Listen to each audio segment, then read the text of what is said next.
Johnny G. Plate tersangka kasus korupsi BTS 8 triliun, siapa menyusul?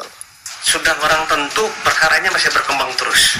Mengenai nanti ada tersangka baru dalam perkara ini, kita lihat nanti proses perkembangan penyidikannya. Ya, saya yakin kemungkinan ada lah itu.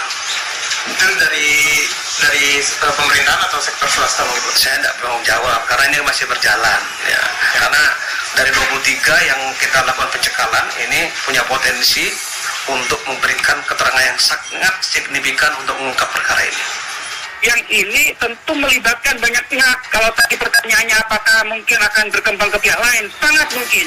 Baik itu pihak di internal Kominfo sendiri, pihak keluarga Kominfo, Menteri Kominfo, juga pihak eksternal yang terdiri dari yang pertama para perusahaan swasta, baik sebagai pelaksana pekerjaan maupun ya sangat terbuka kemungkinan adalah orang-orang di luar pihak-pihak pelaksana pekerjaan ini yang terkait dengan Menteri Kominfo misalnya. Tidak tertutup kemungkinan juga misalnya para politisi di sekitar JP ini yang kita tahu JP adalah seorang sekretaris jenderal sebuah partai politik di Indonesia. Kalau TPPU itu tadi kita harus melihat tuh tadi alirannya kemana ya, makanya PPATK pasti melakukan tindakan yang namanya follow the money.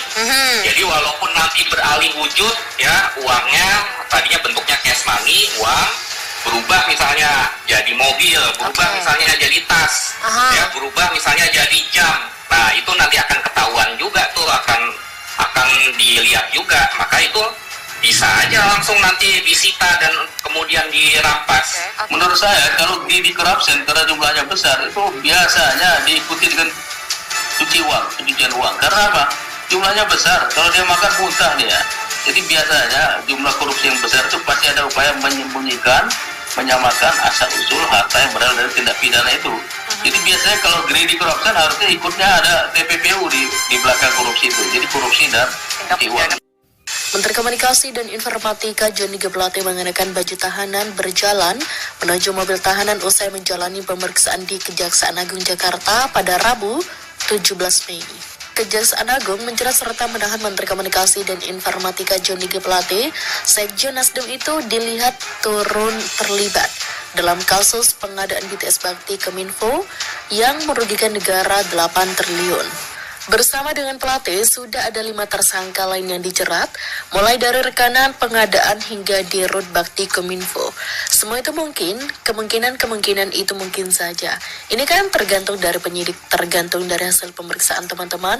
Tim penyidik ini apakah ke depannya seperti apa? Perkembangannya seperti apa tunggu saja, kami tidak bisa apakah berandai-andai, kami tidak bisa. Pabar Kepala Pusat Penerangan Hukum Kejaksaan Agung Ketut Sumedana kepada wartawan. Kapuspen Kejagung Ketut Sumedana memberikan keterangan pers penahanan Menkominfo Johnny G. Plate di Kejaksaan Agung Jakarta. Ketut Sumedana enggan berkomentar soal aliran dana dalam kasus ini, termasuk siapa saja yang turut diperkaya serta keuntungan yang didapat.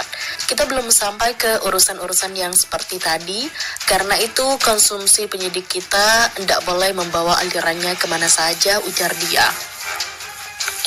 Meski demikian, ia menyatakan penyidik akan mendalami semua hal, termasuk memeriksa semua pihak yang diduga tahu soal kasus BTS ini. Nanti siapapun untuk kepentingan penyidikan pasti akan dilakukan pemeriksaan, ujar Sumedana. Kasus yang menjerat Plate di KK ini ialah terkait dugaan tidak pidana korupsi dalam penyediaan infrastruktur BTS dan infrastruktur pendukung paket 1-5 Bakti Kominfo tahun 2020 sampai dengan 2022. Ada 5 paket proyek yang ditangani Bakti Kominfo itu berada di wilayah 3T, yakni terluar, tertinggal, dan terpencil, seperti Papua, Sulawesi, Kalimantan, Sumatera, dan NTT.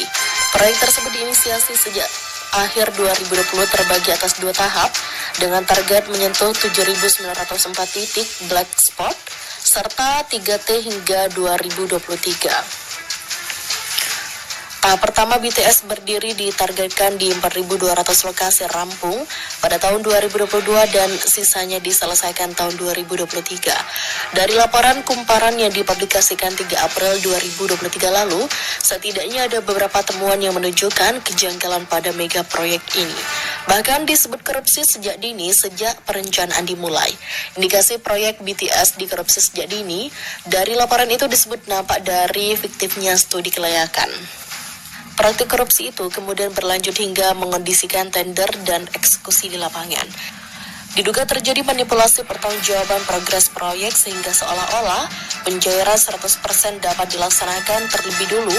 Proyek BTS mestinya dikerjakan selama 3 tahun. Ternyata dirancang selesai hanya dalam 1 tahun. Nilai proyeknya sekitar 10 triliun, diduga dengan adanya manipulasi bahwa proyek sudah rampung, dana sudah cair dalam waktu 1 tahun. Berdasarkan pemeriksaan BPKP, diduga terjadi kerugian negara 8 triliun, 32 miliar 84 juta 133.795 rupiah imbas kasus ini. Kerugian keuangan negara tersebut terdiri dari 3 hal. Biaya untuk kegiatan penyusunan kajian pendukung, markup harga, dan pembayaran BTS yang belum terbangun. Ketua Umum Partai Nasdem Surya Paloh mengaku menerima keterangan dari Kepala Pusat Penerangan Hukum Kejaksaan Agung, Ketut Sumedana terkait keterlibatan Johnny G. Plate dalam kasus korupsi BTS Kominfo. Menurutnya, Johnny meminta 500 juta per bulan untuk anak-anak. Meski begitu, Surya Paloh tak menjelaskan siapa anak-anak yang dimaksud itu. Saya simak baik-baik keterangan daripada Kapus Penkum. Ada pengakuan yang menyatakan Johnny meminta 500 juta untuk anak-anak setiap bulannya. Ungkap Surya di Nasdem Tower Jakarta Pusat. Kalau transparansi tidak dilakukan dengan kemampuan profesionalisme Kejaksaan Agung kita yang bebas, juga dari intervensi siapapun, dan juga kepentingan politik manapun, kenapa kita tidak berikan dukungan sepenuhnya, ujar Surya. Selain itu, dia meminta Kejagung memberikan perlakuan setimpal kepada setiap pihak yang terlibat. Surya tak ingin ada pengistimewaan ke pihak-pihak tertentu dalam kasus korupsi BTS Kominfo itu. Dalam artian privilege, si A boleh diperiksa, si C tidak boleh diperiksa. Jadi gitu, semakin sedih jelasnya.